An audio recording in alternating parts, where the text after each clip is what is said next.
It wasn't the first lie ever told before the United States Senate, and it certainly won't be the last. But what Attorney General Pam Bondi said before the members of the Senate Judiciary Committee this afternoon may very well go down as one of the most brazen, most shameless, most verifiably false statements ever uttered in that setting. Quote, the two-tiered system of justice is over?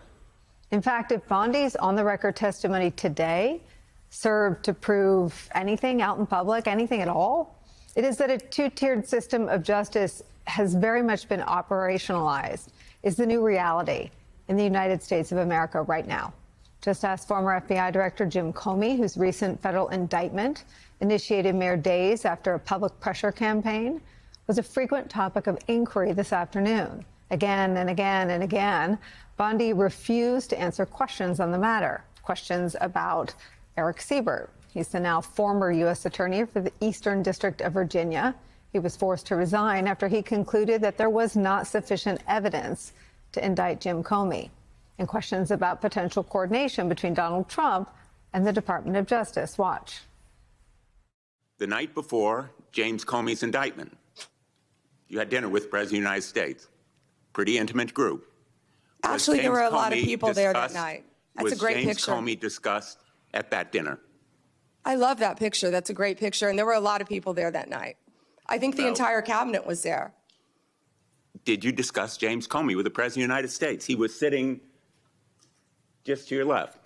Well, 2 seats down, yes. 2 seats down. And I am not going to discuss any conversations I've had or not have with the President of the United States. Because the American public is entitled to know, Madam Attorney General. The entire cabinet was at that dinner. Whether you took instructions from President Trump after he told you very directly to indict James Comey, which is weaponization of the Department of Justice.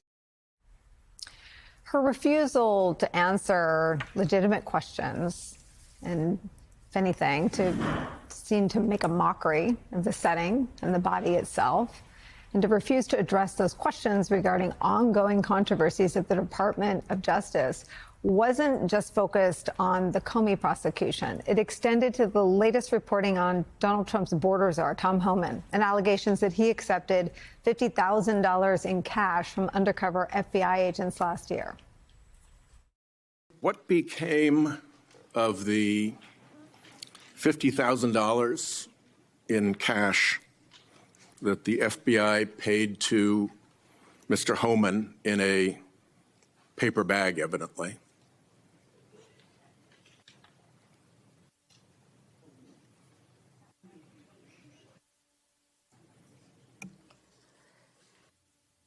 Senator, as Deputy Attorney General Todd Blanche recently stated, the investigation of Mr. Homan was subjected to a full review by the FBI, agents, and DOJ prosecutors. They found no credible evidence of any wrongdoing. And that was not my question. My question was, what became of the $50,000 in cash that the FBI delivered, evidently in a paper bag, to Mr. Homan? Senator, I'd look at your facts. I can see I'm not going to get a straight answer from you to a very simple question. By the FBI agents and the DOJ. They found no credible evidence of wrongdoing. You know, you're very concerned about money and people taking money, and you rail against dark money. Wait a second. You work with dark money groups all the time. Senator, I would be more concerned if I were you when you talk about corruption and money, that when you pushed for legislation that would subsidize your wife's company.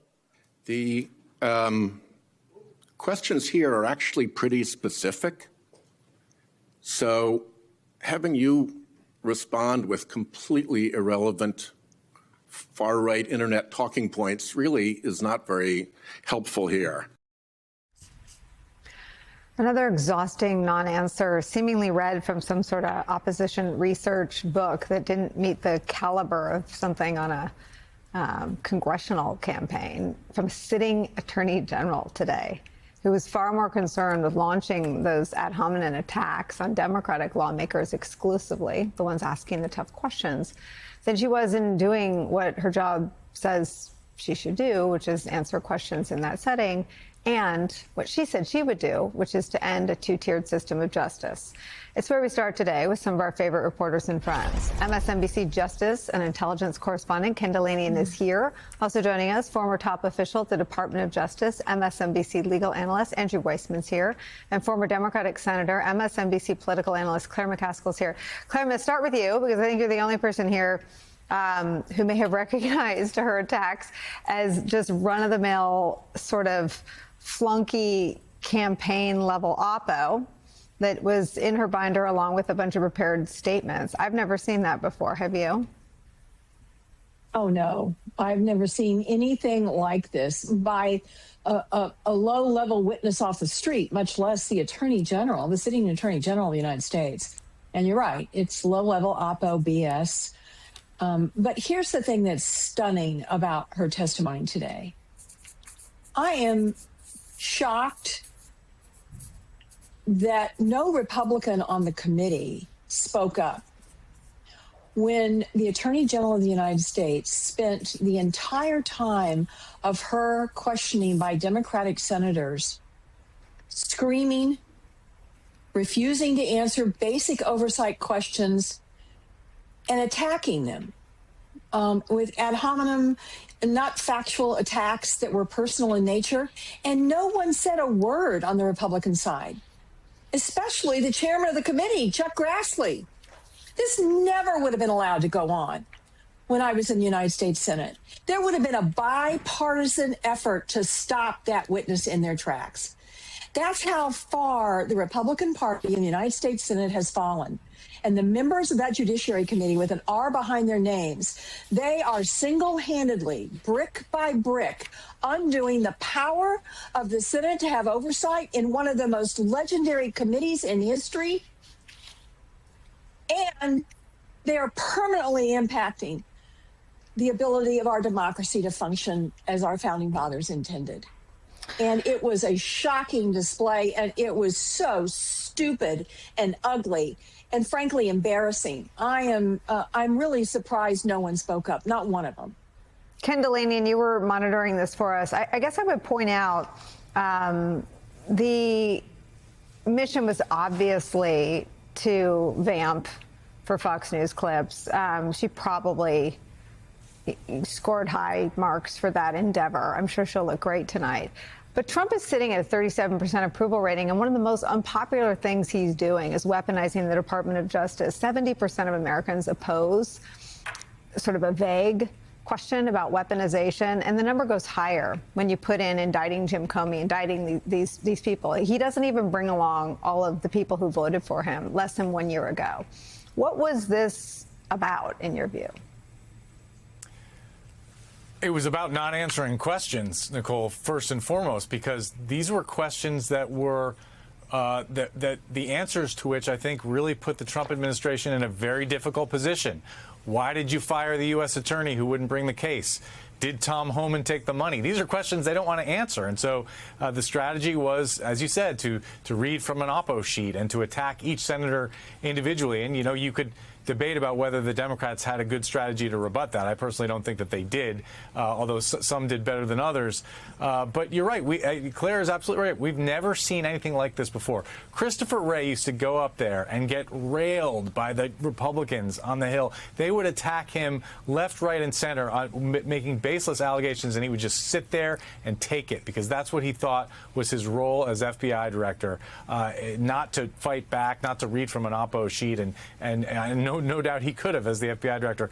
But one of the most striking things to me about today was that there were a lot of questions that she could hide behind. That's a pending investigation, or I don't talk about personnel matters. But one thing one place where that does not apply is the Tom Homan matter, because that is a closed investigation. There's nothing pending about it. And so it's hard for me to imagine that she doesn't know the factual answer to the question of did he actually accept the money from an FBI undercover and what happened to that money. I mean, if she's seen the files, if she's talked to anybody who's reviewed that case, she knows the answer to that question, and she refused to answer it today, and she has no good reason to answer it, and not to answer it, rather. And that is a fundamental question that I think we can all agree, like, the American public has a right to that information. This person who's wielding enormous power in the government right now, according to our sources and according to a document we've seen, accepted $50,000 from undercover FBI agents in a sting as part of a corruption investigation. The Justice Department dropped that investigation. They're telling us it was reviewed and there was no crime found, but they won't release any of the documents, and they won't even tell us the basic facts. Did he keep the money? If he did he pay taxes on it? So that to me was the most extraordinary moment of an extraordinary day. I mean, Ken, two follow-up questions for you on that. I mean, I think they did more than what you just articulated. Today, Fox News is reporting that the FBI fired and dismantled the entire corruption squad. It was ostensibly about phone records being swept up in the investigation of the insurrection on January 6th. But they don't just excuse their own. They destroy the law enforcement capability that might damage their own. What did they say about that, if anything? This was, Nicole, an insidious triumph of right-wing propaganda, because Chuck Grassley releases this redacted FBI document that shows that the FBI, as part of the Jack Smith investigation, obtained the tolling records, to and from records that are the property of the phone company and that are obtainable by a subpoena, not a warrant, not a court order, but a subpoena. The FBI obtained those in the course of the investigating the insurrection. But Grassley puts that out. Right-wing media explodes in rage and calls this spying on Republican senators. And by the time it gets to the hearing, when sort of mainstream reporters like me are just trying to figure out what is this all about and what's the context here, you have senators saying that they were wiretapped, which was just a fantasy. That's not what happened. What this was Jack Smith trying to figure out who Donald Trump was calling when he was trying to delay the certification. This is according to my sources, of the 2020 election. He was talking to members of Congress, and it wasn't just, he has multiple cell phones, he goes through intermediaries, and there was a reference to this in the Smith report. He talks about Trump calling members of Congress, and he also talks about consulting with Public Integrity about the proper way to investigate that and how to obtain documents. So this is perfectly legitimate. These senators were not targeted. They were not under investigation. They were essentially witnesses in this investigation, but they've made it into this fake scandal, and now it's having real-world repercussions because, as you said, Kash Patel just announced not long ago that he's firing FBI agents and disbanding a corruption squad. This is not the first corruption squad they disbanded, by the way.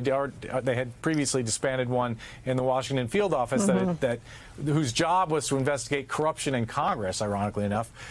So, yeah, you're absolutely right. These FBI agents are losing their jobs because they did what they were asked to do in a lawfully predicated investigation, and another corruption squad looking at public corruption doesn't exist. And a lot of people think that right now no one in the FBI or the Justice Department is examining public corruption unless it's something that Donald Trump wants them to look at.